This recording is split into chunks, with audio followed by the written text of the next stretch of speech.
gracias. Tantos aplausos me hacen dudar sobre el mentado error tipo 2. Bueno, la charla que voy a dar hoy es sobre la herencia, lo que hicimos y lo más importante, cómo la vemos de cara al futuro y cuáles son las posibilidades que hay en esta perspectiva.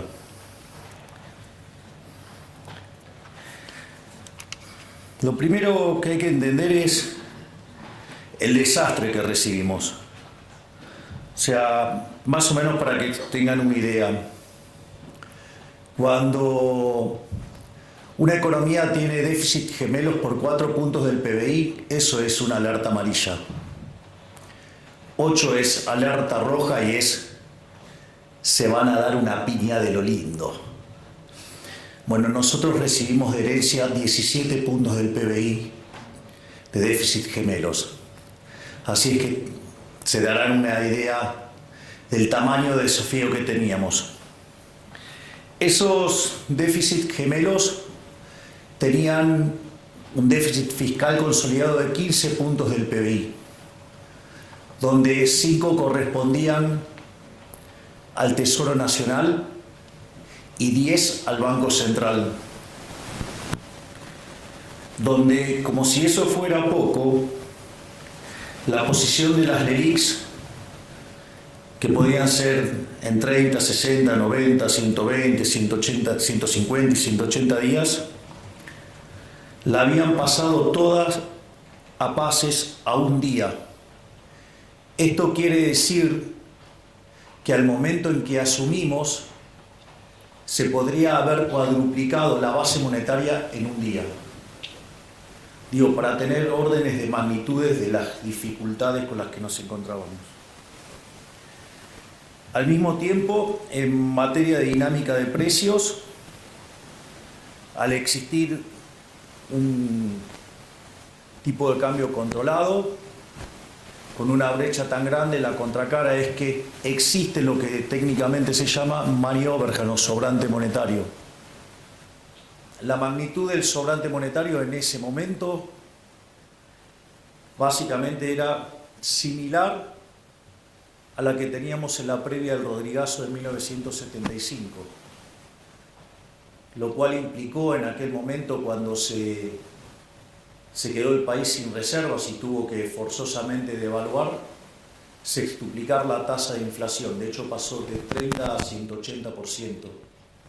Habíamos tenido una experiencia similar en el año 59, también de similar magnitud, y también había implicado una sextuplicación de la tasa de inflación.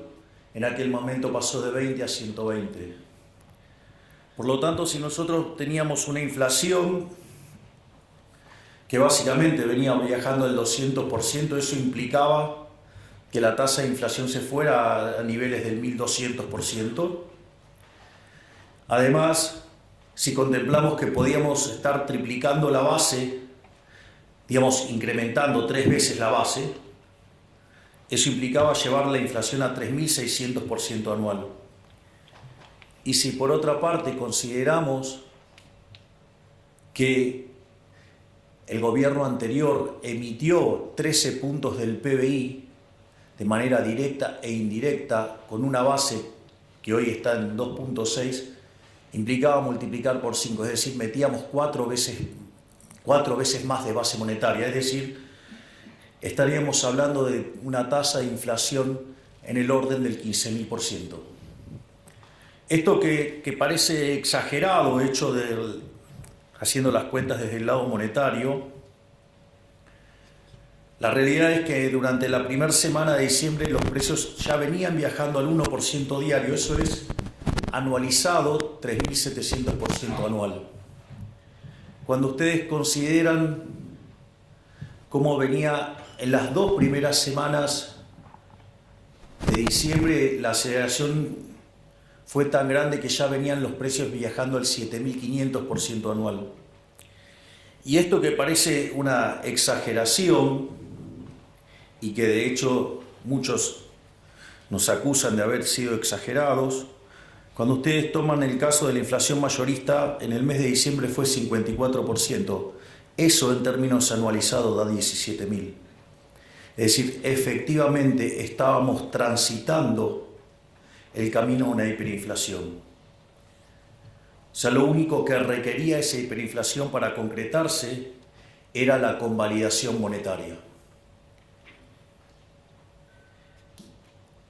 Hay una anécdota muy divertida en un libro maravilloso que se llama El Banco Central, Teoría y Práctica, de un economista que se llama Alan Blinder, que fue uno de los primeros académicos de llegar al Comité de Política Monetaria de la Reserva Federal, que daba clases también en Princeton junto a Bernanke, y cuenta algo que es muy interesante, ¿no? Dice, supongamos que tenemos el banquero central perfecto.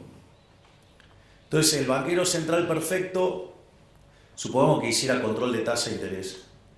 Digo, no es el instrumento que a mí me gusta, pero el libro está hecho con ese ejemplo. Y entonces, este banquero central es tan genial que no solo que sabe en cuánto mover la tasa, sino que además acierta a la perfección en los rezagos. Entonces, cuando él ve que se está por acelerar la tasa de inflación, empieza a subir la tasa y entonces logra que la inflación permanezca en el target. Cuando ve que la economía, digamos, está desacelerando y la tasa de inflación se va por debajo, modifica y de vuelta deja la inflación en el target. Es interesante porque en el límite esto podría implicar que moviera la tasa de interés como si fuera un electrocardiograma de alguien que está bien o alguien que esté corriendo, si fuera el caso, y deja constante la tasa de inflación, es decir, el tipo es perfecto. Ahora fíjense que cuando está subiendo la tasa de interés, va a haber un montón que los van a estar criticando porque dicen, ¿a dónde estás viendo la inflación y nos vas a meter en una recesión? Y cuando la baja, dice, vos vas a estar alentando la inflación. Es decir, el tipo hace un trabajo perfecto y ¿qué le va a pasar? Lo van a estar criticando todo el tiempo. Bienvenidos al mundo de la política. Afortunadamente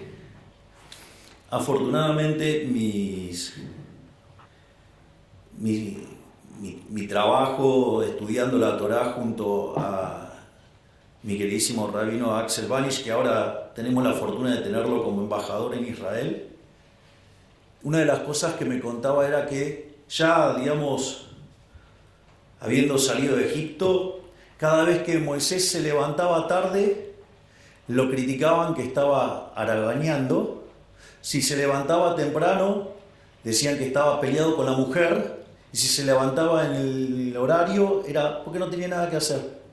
Es decir, no importa lo que hagan, los van a criticar igual. O sea, eso, digamos, es bastante tranquilizador al momento de iniciar la gestión, digo, porque si lo criticaban a Moisés, entonces a mí me pueden decir de todo y lo tengo más que bien merecido. Así que en ese sentido, pero es bueno saber porque ahora, digamos, hay un montón que dicen, nunca hubo hiperinflación.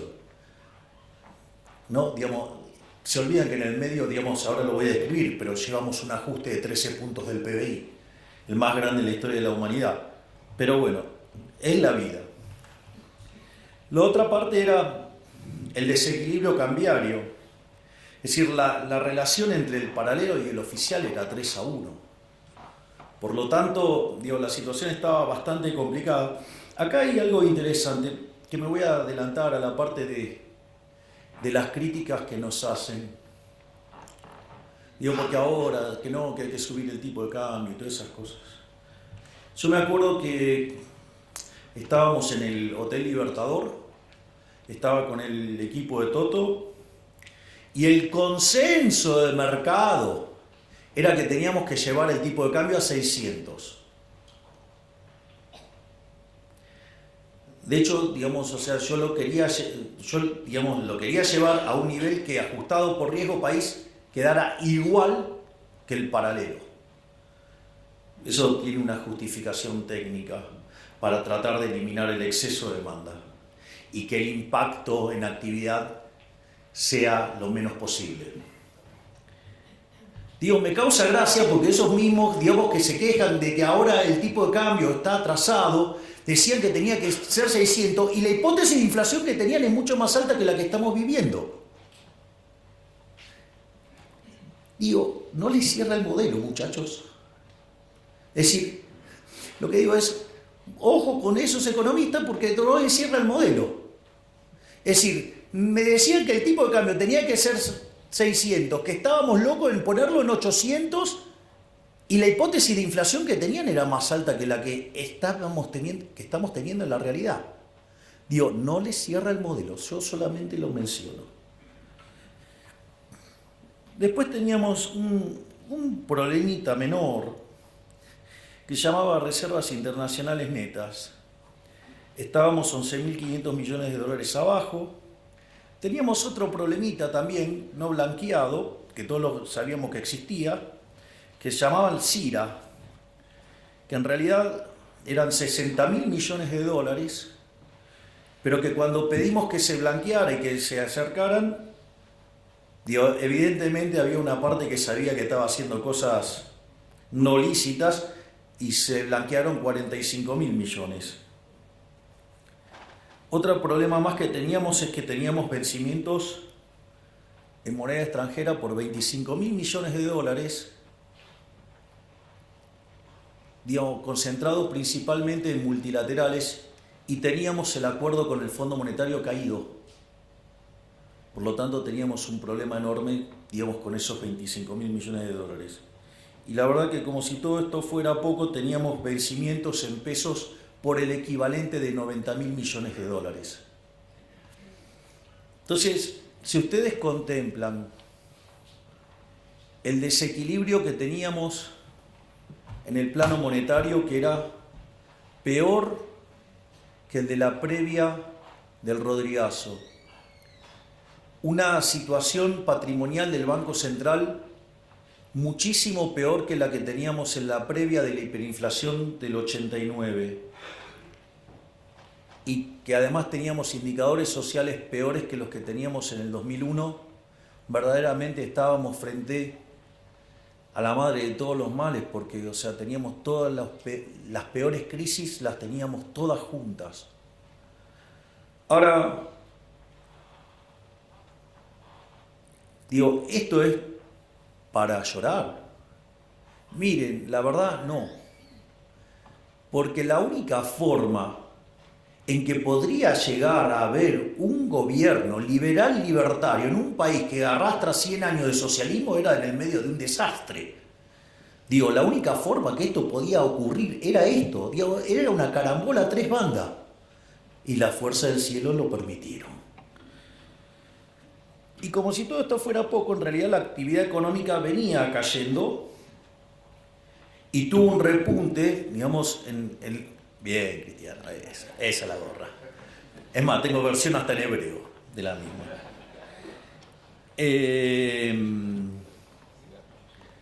Eso es divertido, de dónde salió esa... Bueno, se la voy a contar porque es divertido.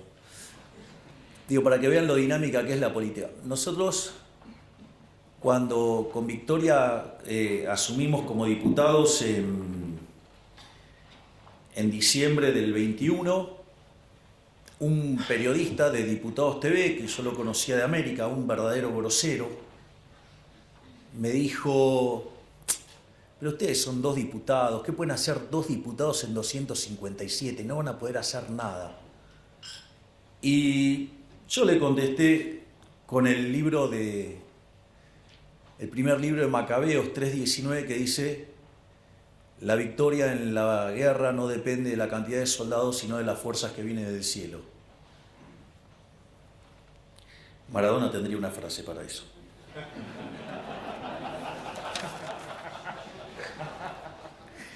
Bien. Naturalmente, frente a este desastre que enfrentábamos, o sea, había que tener sin duda un programa de estabilización bien duro y concreto. Esto es divertido porque se la pasaron durante la campaña diciendo que nosotros no teníamos ningún plan, que no teníamos programa económico, que no teníamos nada. Se nos dijeron un montón de cosas. Pero en realidad los únicos que decíamos que era lo que había que hacer éramos nosotros. De hecho, yo hasta había publicado un libro que se llamaba El fin de la inflación, donde si lo leen, digo, van a encontrar que está todo contado ahí. Digo, y no dije que lo iba a hacer, además lo estoy haciendo. Eso es más divertido todavía. Entonces, la primera pregunta era, ¿shock o gradualismo? La verdad es que cuando ustedes repasan la historia argentina, todos los programas de shock, salvo el del 59, no solo lograron bajar la inflación, sino que además fueron expansivos. Y además todos los programas gradualistas terminaron mal. Lo otro era, para hacer gradualismo hay que tener tiempo.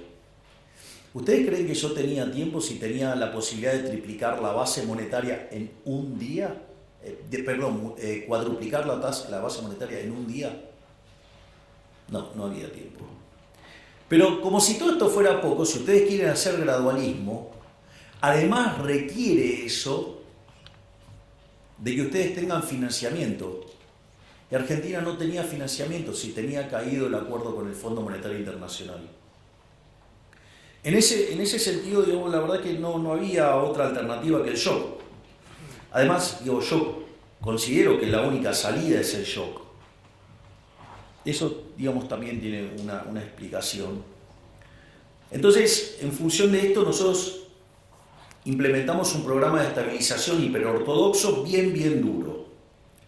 Digo, al margen de la cantidad de cosas que digan, digamos, muchos economistas, ¿no? Que esto es una transición, que después falta el programa. Miren, si la inflación de diciembre mayorista fue 54%, viene bajando todos los meses, el mes anterior fue 10 y el último fue 5. Si la inflación mayorista, que venía a niveles del 45, la pudimos clavar en 25 y después fue 20, 13, 10 y ahora vamos camino a un dígito. Digo, en términos de core seguro. Digo, deberían ser más respetuosos. Digo, claramente que hay un plan de estabilización para bajar la tasa de inflación.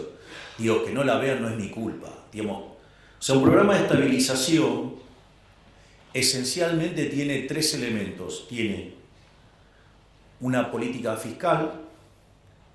Nosotros hasta le hemos puesto nombre a esa política fiscal. Se llama motosierra y licuadora. O sea, tiene motosierra y tiene licuadora. Es más, nosotros, muchos de los que nos critican de la calidad del ajuste, a mí me causa gracia porque decían que hacer un ajuste de más de un punto del PBI era imposible. Y nosotros apuntábamos a que en el año 2024 tengamos déficit cero. Y lo hicimos con tanta convicción que obviamente que tenía licuadora y que tenía motosierra. Y después creíamos que lo íbamos a poder lograr en el primer trimestre. Y lo logramos en el primer mes. O sea, enero tuvimos déficit financiero nulo. De hecho, nos criticaron y dijeron que en febrero hasta nos explotaba el déficit primario. Nuevamente, déficit cero. Y les voy avisando que el día 22 voy a estar anunciando los números. Vamos a estar haciendo una cadena nacional, donde además vamos a estar anunciando los números fiscales. Y les aviso que el primer trimestre del año terminó con resultado financiero positivo. Es decir, con lo cual, digamos, a todos esos analistas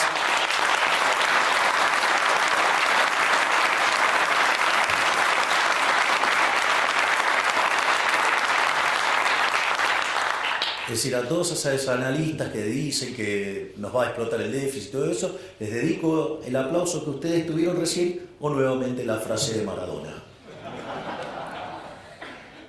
El otro elemento es el tema de la política monetaria.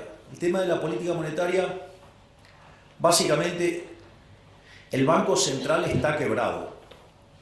Entonces la pregunta es, ¿cómo se resuelve la quiebra del Banco Central? Es decir, porque esta es la clave. La quiebra de un banco central se resuelve licuando sus pasivos.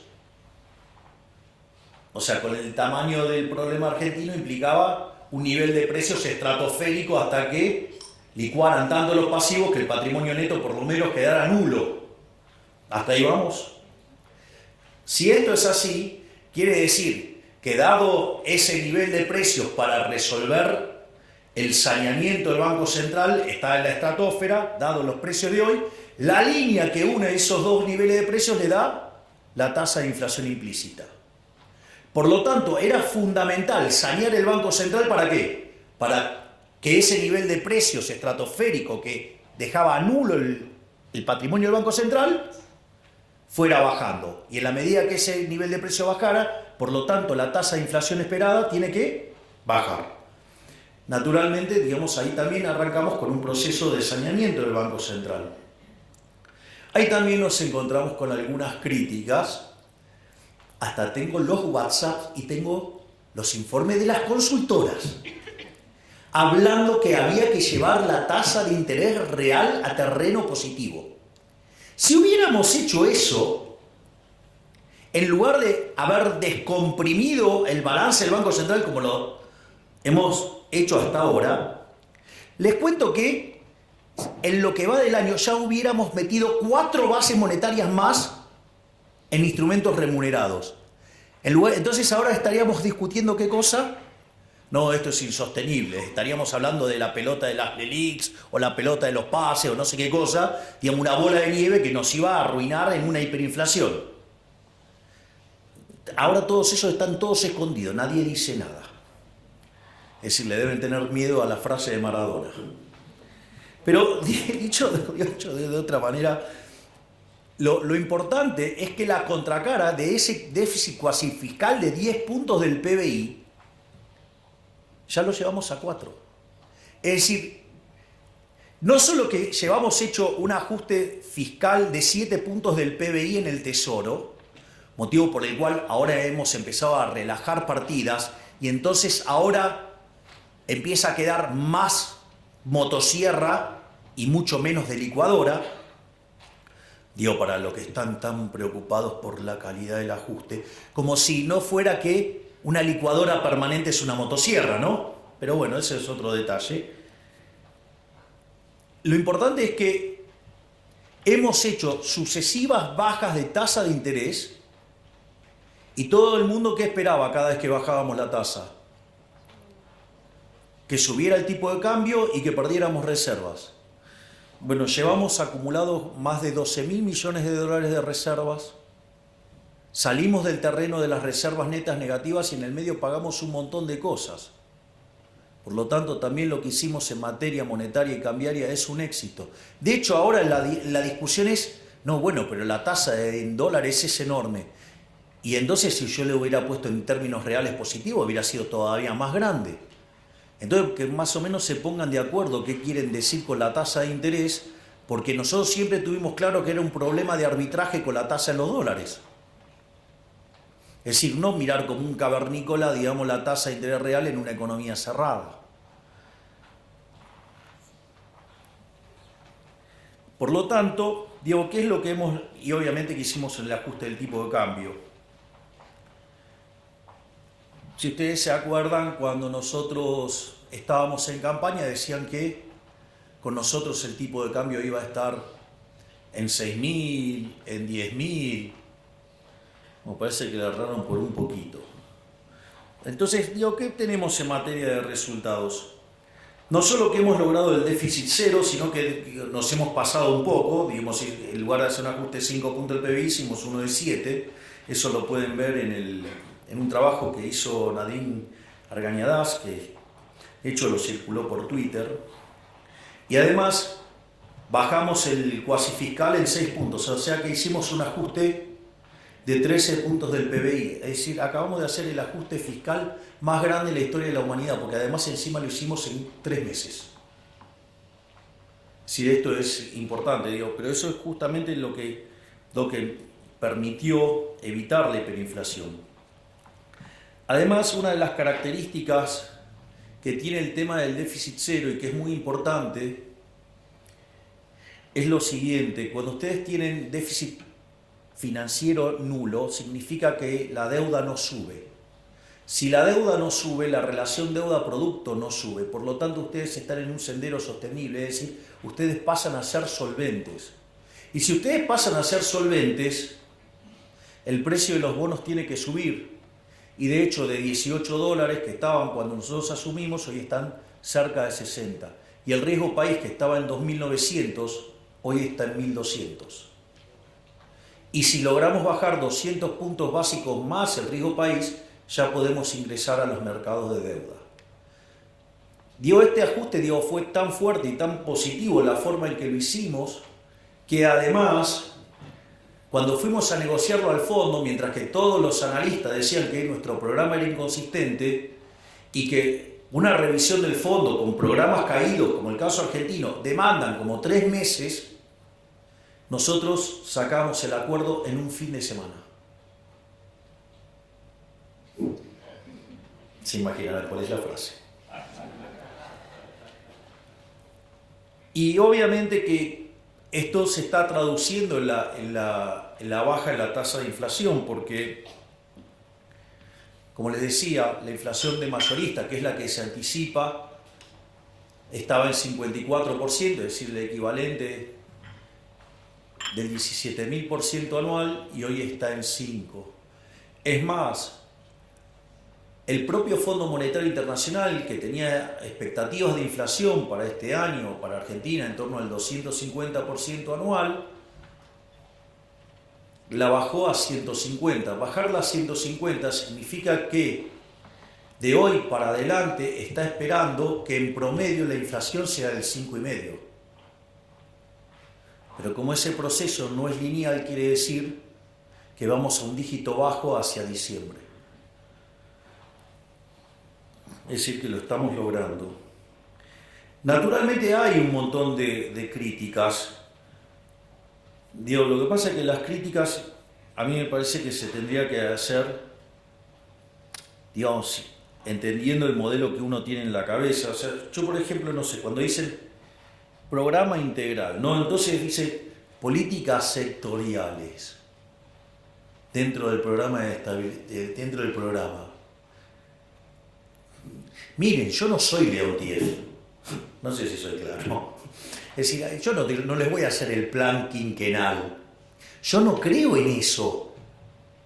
Yo no creo en una economía dirigista.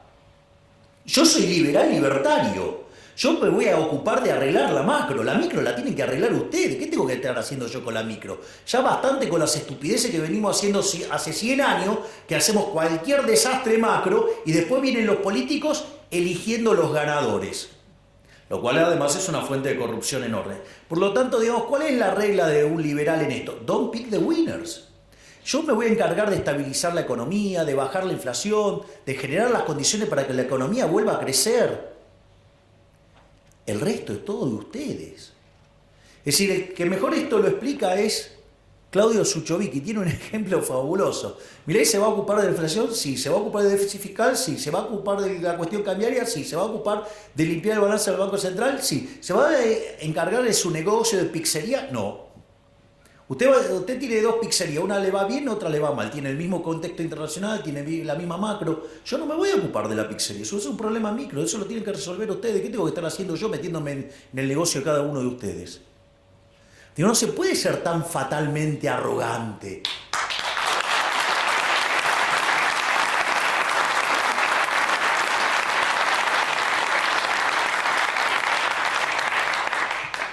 La otra es la política de ingresos. Entonces, claro, ¿pero qué es la política de ingresos? Tocar el precio de tal cosa, el precio de tal otra, el precio de tal otra, el precio, la tasa de interés, los salarios. ¡Ey! Hola, soy liberal libertario. Yo creo en el sistema de precios. Es decir, creo en el sistema de precios. Entiendo que puedo tener un problema transitorio porque estoy pasando de una economía hipersocialista, Digo, tengo 100 años de socialismo y entonces estamos haciendo una reforma pro mercado. Hay un montón de desequilibrios de inicio, más el problema adicional que tenemos que evitar una hiper, entonces estamos corrigiendo precios relativos en un contexto de alta inflación. Entonces, y con algunos problemas de base y con algunos problemas de violentar la propiedad privada antes, entonces puede ser que en algún momento, digamos, haya algunas correcciones vía defensa de la competencia. Digo, todos están entendiendo de lo que les estoy hablando. Digo, pero salvo cosas así puntuales y que son propias de la transición, esas cosas no van a existir nunca más. Pero antes ustedes tienen que estabilizar la economía y que quede claro el respeto por la propiedad privada. Y no, digamos, que alguien utilizando recursos del Estado vaya tomando posiciones y genere una posición dominante a partir de la estafa del Estado. Y después generar movimientos políticos tocándole a un segmento etario donde hay una gran proporción de votantes. Digo, bienvenido al mundo de la política, es la basura que les estoy describiendo. El tema de la tasa de interés ya lo hablamos. El tema de la sostenibilidad del ajuste, digamos, también hablamos del tema de cada vez queda más la motosierra, queda menos de la licuadora. Digo, el mejor ejemplo es lo que estamos haciendo en materia de jubilaciones. Si hubiéramos dejado las cosas como venían, los jubilados hubieran perdido 2 puntos del PBI. Con lo que estamos haciendo solo van a perder medio punto, es decir, le estamos devolviendo 1,5 puntos. Y naturalmente la discusión del tipo de cambio. La discusión del tipo de cambio es bastante ridícula. No, porque hay que hacer subir el tipo de cambio. ¿Por qué? Digo, porque si hoy no hay brecha, si no hay brecha, ¿por qué tengo que estar haciendo tocar el tipo de cambio? Es decir, ¿porque no me gusta el tipo de cambio de mercado? Lo primero que tienen que entender que el análisis ese del tipo de cambio real, lo voy a decir en latín, diría el profe de Pablo, es una pelotudez. Porque agarran y toman una serie del tipo de cambio real. La pregunta es, ¿cuál es el año de referencia? Digo, que alguien me explique por qué toma el determinado año de referencia sobre el que calcula el promedio. Digo, que explique eso. No, eso no lo explican. No solo eso, cuando ustedes se fijan hay momentos donde el tipo de cambio real queda muy depreciado y hay momentos que queda muy apreciado. Por lo tanto, digamos, algo que tiene ese nivel de volatilidad, calcular el promedio les diría que es otra estupidez del tamaño de una casa. Pero como si todo eso fuera poco, en el momento que ustedes, no sé, calculen un promedio y en algún momento, digamos, el tipo de cambio va a pasar por ahí, tomen ese año. Ustedes podrían decir que en ese año ustedes pueden replicar las condiciones de oferta y demanda de todos los bienes pasados, presentes y futuros que afectaron a la determinación de ese conjunto de precios relativos en Argentina y en el mundo todo en simultáneo, y como si en el medio no hubiera cambiado ni siquiera la composición de oferta de bienes. ¿Y ustedes se dan cuenta del disparate que es hacer eso? Como dice el profe de Pablo, eso es hacer aritmética, eso no es economía. Entonces digo, cuando vienen, le hablan del tipo de cambio real, que esto, que el otro, digo, o sea, ustedes se dan cuenta de la arrogancia que implica, porque implica conocer el vector de precios relativos, pero no solo ahora de Argentina, sino también de todo el mundo. Y entonces ustedes deberían conocer las preferencias, la tecnología y las dotaciones, no solo, digo, presentes, sino futuras, y no solo de Argentina, sino también de todo el mundo. Ustedes se dan cuenta. O sea, y ustedes para tomar una acción de política y para que eso funcionara, ustedes deberían ser omniscientes, omnipresentes y omnipotentes. O sea, deberían ser Dios. Digo, ¿por qué carajo creen que Hayek le puso La fatal arrogancia a ese libro?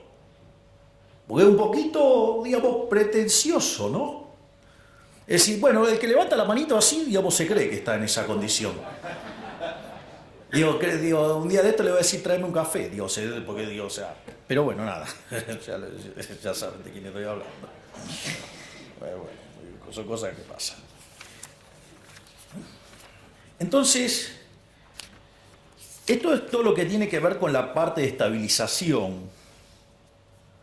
Ahora, obviamente, digo, no es todo estabilización, ¿no? O sea, en algún momento tenemos que empezar a crecer. Entonces, digo, para empezar a crecer ahí entra a jugar un rol importante las reformas estructurales.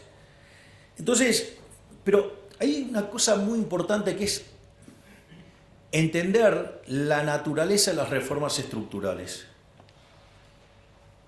Esto lo explicó Toto de una manera magistral cuando hizo el primer discurso sobre las características del programa.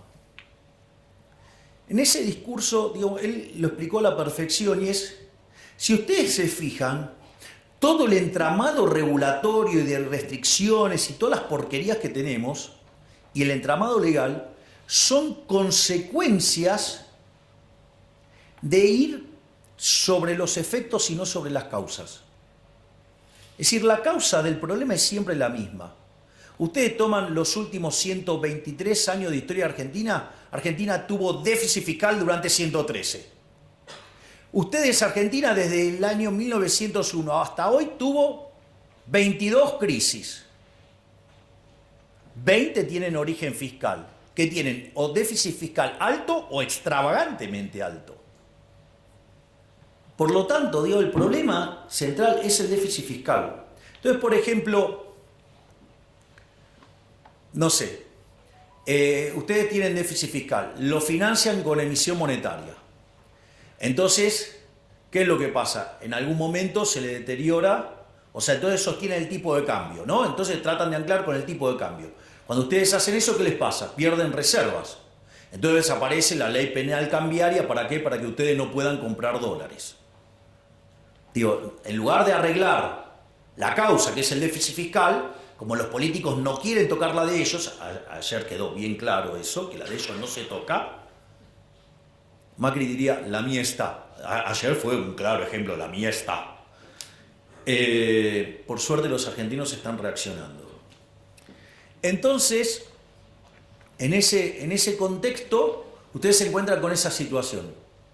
O por ejemplo, financian el déficit con la emisión monetaria, generan deuda. Emisión monetaria, generan inflación. Entonces empieza a haber inflación. ¿Qué hacen? Controles de precios. Ejemplo, la ley de góndolas. ¿Sí? Ahora, ¿qué pasa cuando ustedes controlan precios? Aparece el desabastecimiento. Entonces, ¿cómo contesta la política? Con la ley de desabastecimiento. Es decir, se le van los dólares, entonces ponen controles de capitales. Y entonces el que fuga, digamos, ya es un delincuente. Es un héroe. El que fuga es un héroe. Digo, logró escaparse de la garra del Estado. No, ustedes se ríen, pero digo, yo lo veo así. Digo, o sea, digo, ¿qué le recomendarías a tu cliente? Digo, yo ahora me pongo el traje de economista. Digo, compra dólares. ¿No? Digo, bueno, digo, eso después se figura como fuga. Y la verdad es que si lo compran en negro, mejor. Porque así no tienen que pagar un montón de impuestos estúpidos que hay. Digo, ¿todo para qué? Para financiar a los que se levantan la manito y a que le hace de querusa, digamos, para financiar a esos inútiles.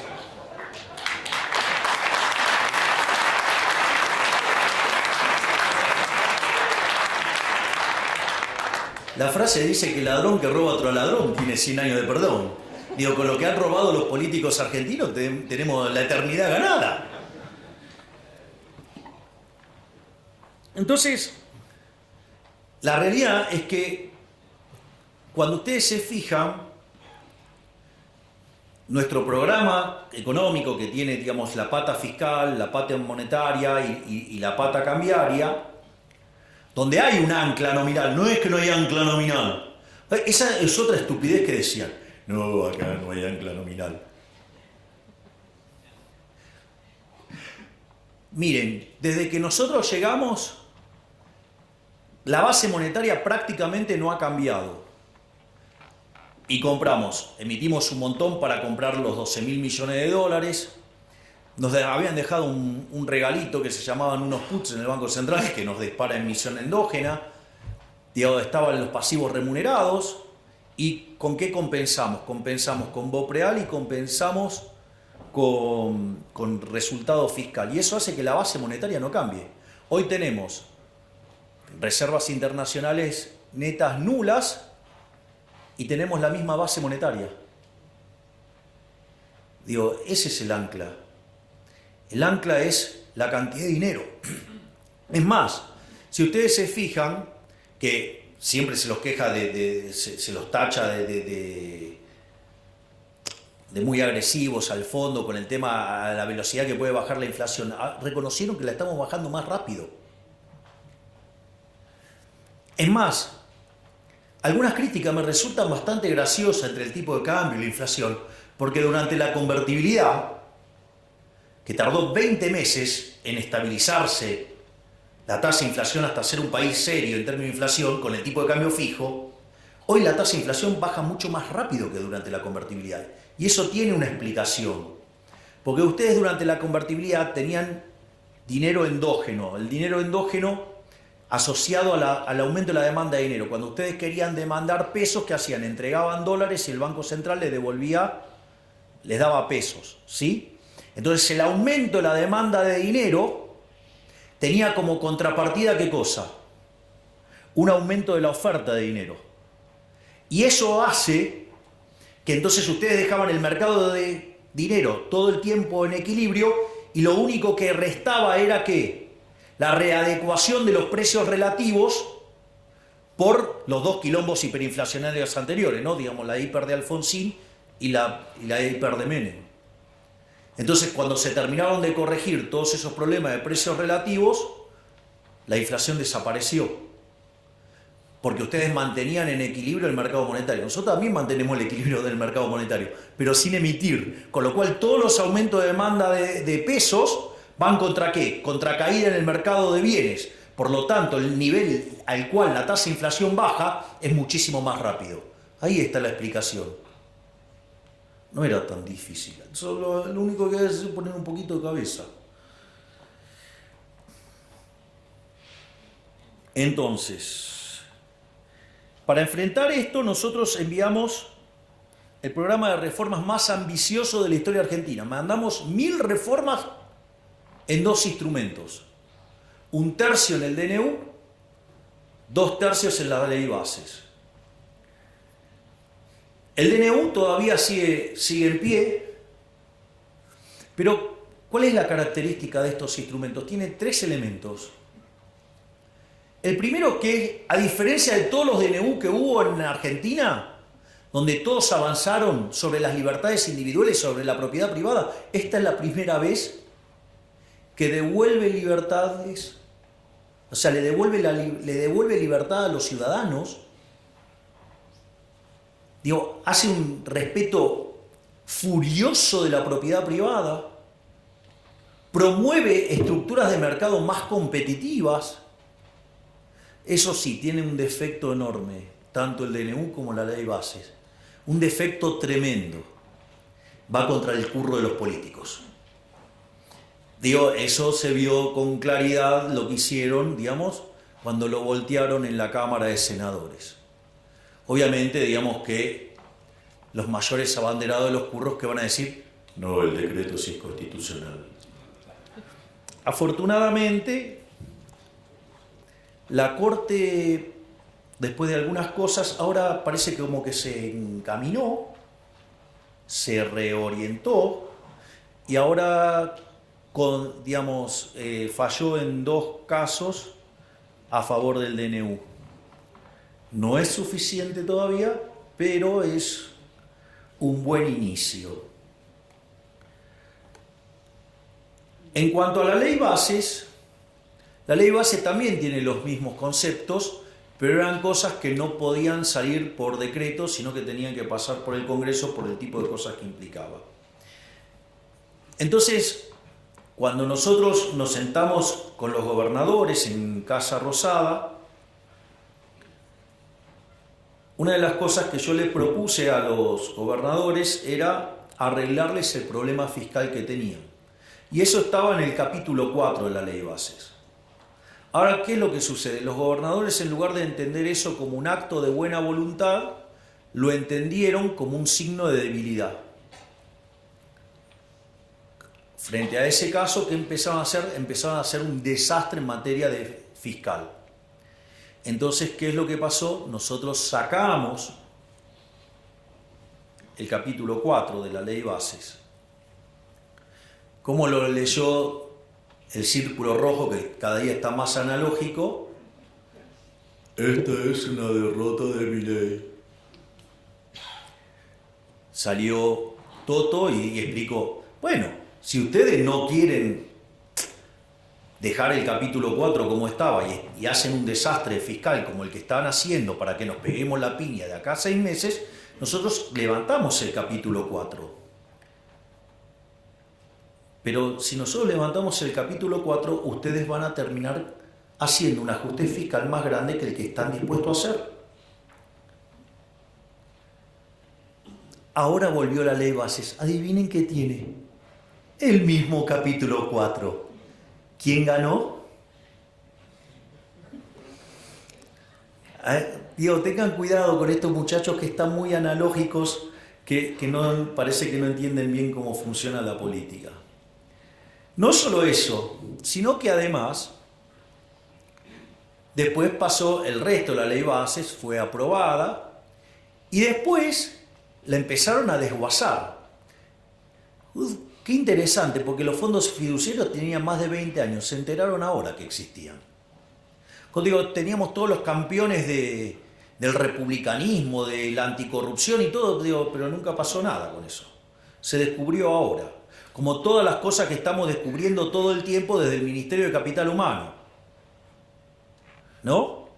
Donde, digamos, por ejemplo, hemos encontrado que la mitad de los que recibían fondos, digamos, los comedores no existían, eran comedores fantasma. O comedores que decían que tenían capacidad para que recibían a 500 personas, en realidad recibían 50. O los que pedían los bolsones de comida y que no querían que se dejara constancia de los DNI de los que recibían esos bolsones. O no solo eso, sino que además cuando recibían los bolsones cotizaban una calidad extra premium y cuando, no sé, ustedes ponían los fideos se deshacían al momento de tirarlo al agua. Miren todas las cosas que hemos encontrado. O el pochoclero que me llamaba Semana Santa, se cae entre marzo y abril. Claro, porque estaba esperando que entre marzo y abril le pudiera llegar a entrar la causa de los guardapolvos a la mujer. Interesante todo lo que estamos encontrando.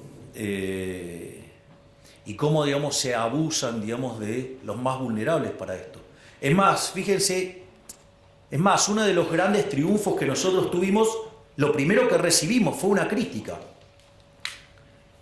Digo, yo recuerdo que todo el mundo se ha pasado pataleando contra el tema de los gerentes de la pobreza. Una de las cosas maravillosas que hizo la ministra Petovelo, nosotros teniendo conciencia de que la parte más complicada iba a ser entre la primera parte del año, cuando estuviera operando a full el ajuste fiscal, porque íbamos a estar generando ahorro sin contrapartida de inversión y eso iba a hacer caer la actividad económica, el empleo, los salarios reales, iba a haber más pobres y más indigentes, porque sincerar la economía no es gratis. Es decir, 20 años de populismo no es gratis. O sea, sobre el final del gobierno de Menem, digamos, el salario promedio era de $1.800. Ustedes lo ajustan a hoy, son $3.000. Cuando nosotros asumimos estaba en 300. Es decir, se había perdido 90% de los ingresos en dólares. No es que las tarifas son caras y todas esas cosas. El problema es que somos tan miserables, tan pobres, que no podemos pagar ni siquiera las subsidiadas. Es decir, el problema no es un problema de cuánto está la tarifa, el problema es de cómo nos destruyeron los ingresos los populistas. Pero, digamos, se la pasaban haciendo gala de keynesianismo. No, hay que consumir, hay que consumir. Claro, hay que consumir implica que ahorran menos. Si ahorran menos, invierten menos. Si invierten menos, digamos, no aumenta el stock de capital per cápita, no aumenta la productividad, no aumentan los salarios. Bienvenidos, somos pobres. Entonces, Digo, no es gratis, no es gratis, o sea, no es gratis. O sea, 20 y pico de años de populismo no es gratis. Pero, siguiendo con el tema de... Y ahí empezaron a destrozar la ley bases y bueno, la bajamos. ¿Cómo lo entendió los analógicos del Círculo Rojo? Otra derrota de Milei. Y siguen sin entender el principio de revelación, quedaron todos expuestos. Es decir, si yo soy un abanderado de que no se toque, por ejemplo, las remuneraciones, nosotros tenemos congeladas las remuneraciones desde enero, por orden mía. Lo que pasó ayer, ¿es una derrota de Milei? Es un triunfo bárbaro, digo, los vamos a arrasar en el 2025. Digo, la gente le está sacando la careta a estos delincuentes que lo único que les importa es estar en política para afanar. Es buenísimo.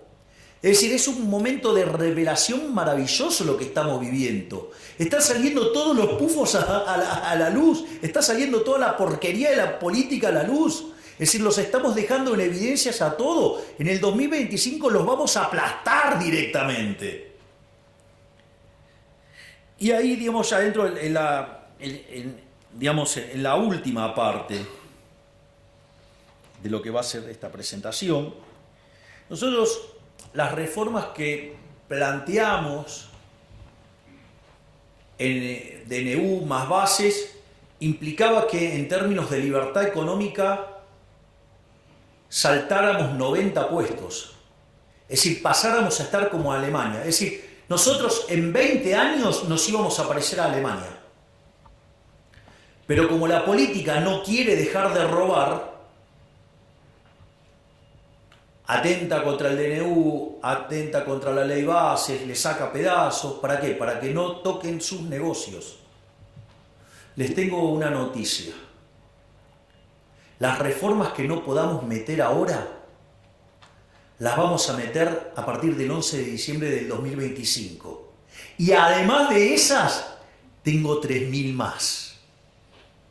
No voy a hacer que Argentina se parezca a Alemania, porque Alemania tiene un PBI per cápita de $50.000. Yo no quiero ir por cosas chiquitas, yo me quiero parecer a Irlanda.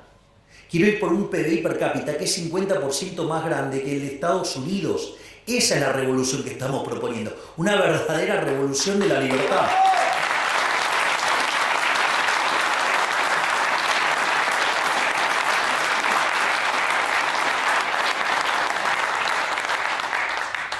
Y en ese sentido, hay algunas cosas que resultan interesantes porque es cierto que en el medio del ajuste que estamos haciendo, el 75% de los argentinos entiende que estamos peor. Es decir, entienden claramente que estamos peor. Pero ¿qué es lo más maravilloso? Que cuando nosotros asumimos, solamente el 20% de los argentinos creían que de cara a un año íbamos a estar mejor. Eso en el mes de febrero trepó. En enero trepó a 30 quiero decir. En marzo, digamos, ya estaba en 40 y hoy estamos en 50. Es decir, hoy ya la mitad de los argentinos percibe que de acá a un año vamos a estar mucho mejor. Y eso no es menor. Además, el 70% de los argentinos está convencido que vamos a exterminar la inflación. Si nada más que hay 50 puntos que consideran que lo vamos a hacer en un año y 20 puntos, digamos, que consideran que lo vamos a hacer en 2. Es más, si hoy fuera el balotaje, pese que le pese a algunos, hoy lo ganaríamos por más diferencia. Lo ganaríamos 58 a 42, lo ganaríamos por 16. Pero no solo eso, porque cuando ustedes van a esa votación de los 58, lo que es más interesante, 48 puntos estarían en la primera vuelta. Es decir, ganaríamos en primera vuelta, porque quien más intención de voto tiene después de nosotros es Cristina Fernández de Kirchner con 20. Y no es cierto que de esos 10 puntos incrementales entre la primera vuelta y el balotaje saquemos 0. Por lo tanto, estaríamos arriba de los 50 puntos. ¿Esto qué quiere decir? Que sin lugar a dudas, a partir del 11 de diciembre, vamos a hacer todas las reformas que queden pendientes, más las 3.000 que tenemos en carpeta, más todas las otras que estamos diseñando y que también vamos a aplicar. Es decir, vamos a hacer de Argentina una verdadera Argentina liberal que sea potencia y que sea grande nuevamente de acá a 35 años.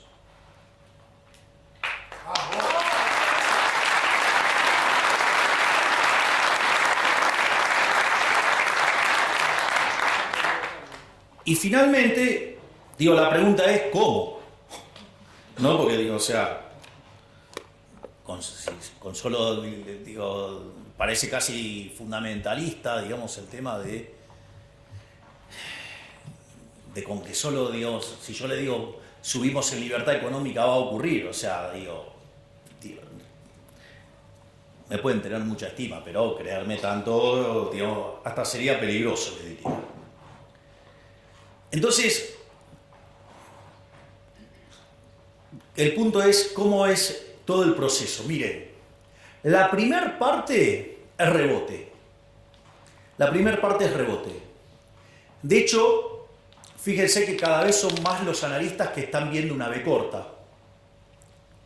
Esa B corta tiene, ya había aparecido un indicador que pareció raro, que para febrero del desestacionalizado de Orlando Ferrés había dado positivo. Pero claramente es un indicador, el desestacionalizado, que tiene mucha inestabilidad en la punta. Entonces, hay que tomárselo con mucho cuidado eso. No solo eso, cuando ustedes empiezan... Ahora salió el índice líder, digamos, de la Ditela, que anticipa, digamos, la evolución de la actividad y dio positivo. Cuando ustedes miran minería, viene para arriba. Cuando miran oil and gas, viene para arriba. Cuando miran el campo, viene para arriba. Es decir, cada vez tenemos más indicios de que esto está rebotando y levantando. No solo eso, sino que además ustedes tienen algunas cuestiones adicionales. Y es que donde se notaron las caídas más fuertes, digamos, el recorte se está dando en B de manera violenta. No sé, ejemplo, CAME, las ventas, digamos, pegó un rebote fuerte.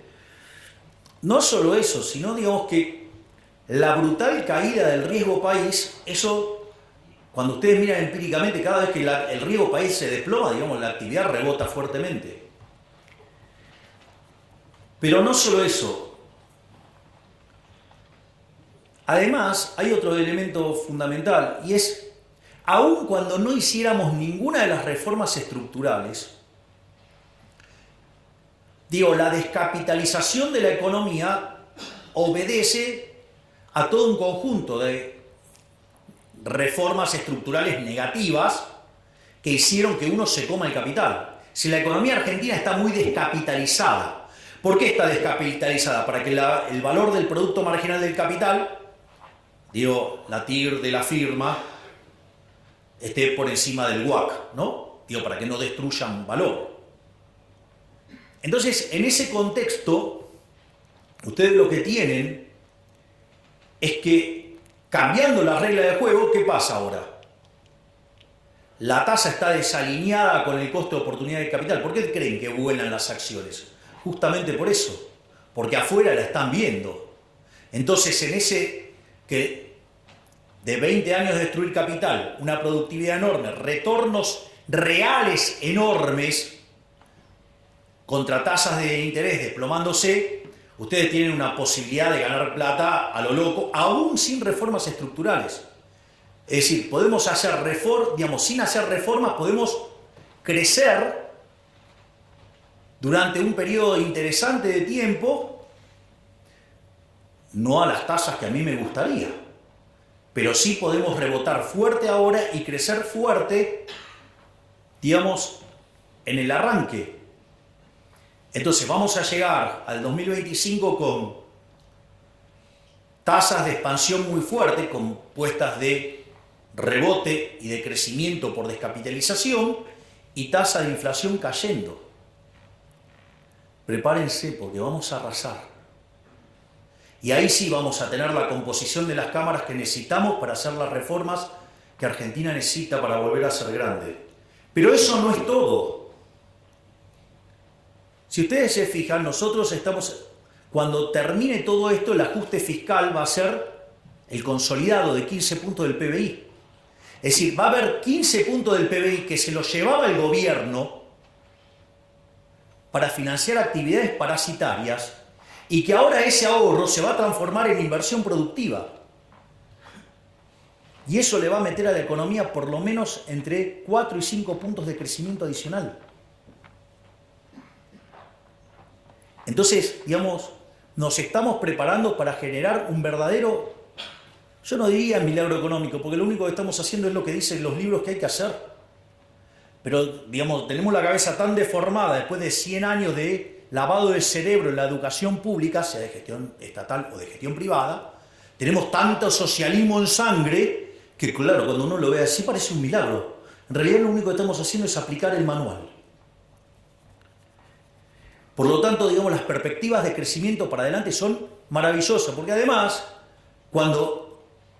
por más que no tengamos todas las mayorías para hacer todas las reformas que queremos, solo para una gran parte de las reformas, digo, cuando empiecen a ver la oleada liberal libertaria que se viene, se van a acomodar. Y eso va a permitir, digamos, que las reformas salgan mucho más fácil de lo que uno lo ve ahora. Pero esto es solo una parte de la historia. Es decir, está, digamos, yo lo que les acabo de decir es toda la configuración macro que hace que Argentina sea un excelente caso de negocios.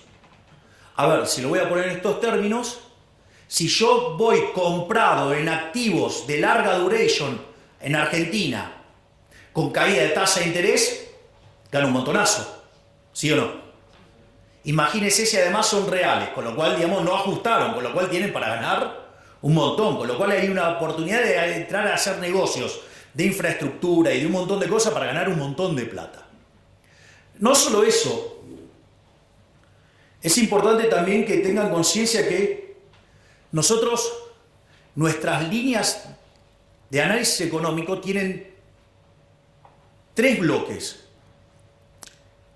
Hay un primer bloque que es la coyuntura, es decir, ustedes ahí lo van a encontrar a Toto, lo van a encontrar a Pablo Kirchner, lo van a encontrar a Santiago Auxil, son los que se ocupan de la macro, de la coyuntura. Después está la segunda línea de análisis, esto no es una cuestión de orden, es una cuestión, digo, de exposición, que es el tema de las reformas regulatorias, las reformas estructurales, la agenda de la libertad. Ustedes ahí tienen a 2 colosos, tienen a Federico Sturzenegger y al doctor Rodríguez Chirilo, digo, que son los que diseñaron las reformas estructurales para liberarnos de toda esta miseria socialista que cargamos hace 100 años. Y después está el tercer grupo, que tengo el privilegio de tenerlo acá, al queridísimo Demian Reidel, ¿sí? Que es el que se encarga, digamos, de pensar la economía del futuro. Y donde con el consejo, digamos, que él elabora, analizar y estudiar políticas para que Argentina se convierta en un país de vanguardia, un país de primer mundo, donde estemos a la vanguardia del progreso tecnológico. Si lo estamos haciendo, es decir, estamos dejando todo. Ahora, pero quiero ahora sí cerrar con algo muy importante, para que tengan claro que yo les puedo dejar todo listo, pero que la decisión final es de ustedes. Los que tienen el poder de transformar la Argentina son ustedes, no es un político. Yo lo único que tengo que hacer es allanarles el camino, hacerles la vida más fácil. Pero los verdaderos creadores de riqueza son ustedes. Los que van a cambiar el futuro del país son ustedes. Los que van a hacer una Argentina mejor son ustedes. Los que nos van a poner de pie son ustedes. Son los empresarios, los emprendedores. No los políticos. Los políticos no crean valor, lo destruyen. Y lo que yo estoy haciendo es devolverles la libertad. Se los dije en las elecciones. El resto de los políticos, ¿qué les pide? El voto para que les den el poder, para poder transformar su vida. Y yo les dije, yo les pido el voto para poderles devolverles la libertad a ustedes y que ustedes sean los verdaderos arquitectos de su futuro. Entonces ustedes se tienen que hacer cargo de ser los héroes de esta historia. Yo les voy a allanar el camino. En la medida que Argentina además empiece a crecer, yo les voy a poner un pie encima al gasto público, tal que lo licúe en términos de PBI y empezar a devolverle la plata de los impuestos. Es decir, de acá en el futuro también va a haber mucha baja de impuestos. Y va a generar además una retroalimentación virtuosa. Entonces se lo voy a contar para que tengan idea de esto. Nosotros, digamos, hoy es un día muy especial. Digamos, hoy, un día como hoy, digamos, hoy es el cumpleaños del Rebe. Y además, estamos entrando en Pesaj. Digamos, donde se recuerda la salida de Egipto. Pero esto es muy interesante, porque después de las 10 plagas que caen sobre Egipto y todo lo que pasó, Moisés lleva al pueblo hasta el Mar Rojo y le piden que lo abra. Y digamos, Moisés golpea el báculo y le dice, abrilo. Y le dice que se manden. No. Dice, no, que lo abra y entramos. Y le decía, no. Tienen que tener fe, tienen que mandarse, tienen que entrar y cruzar. Y el agua no se abría. Y del otro lado estaban los egipcios, o sea, la esclavitud, que se los venían a llevar puestos. Y ahí, cuando Nahshon, el príncipe heredero, se lanza y cree y confía, se abren las aguas, y ahí se da la liberación final. ¿Qué quiere decir eso? Muchachos, en algún momento van a tener que poner las pelotas, van a tener que invertir, se van a tener que jugar para que se abran las aguas y seamos libres. ¡Viva la libertad, carajo!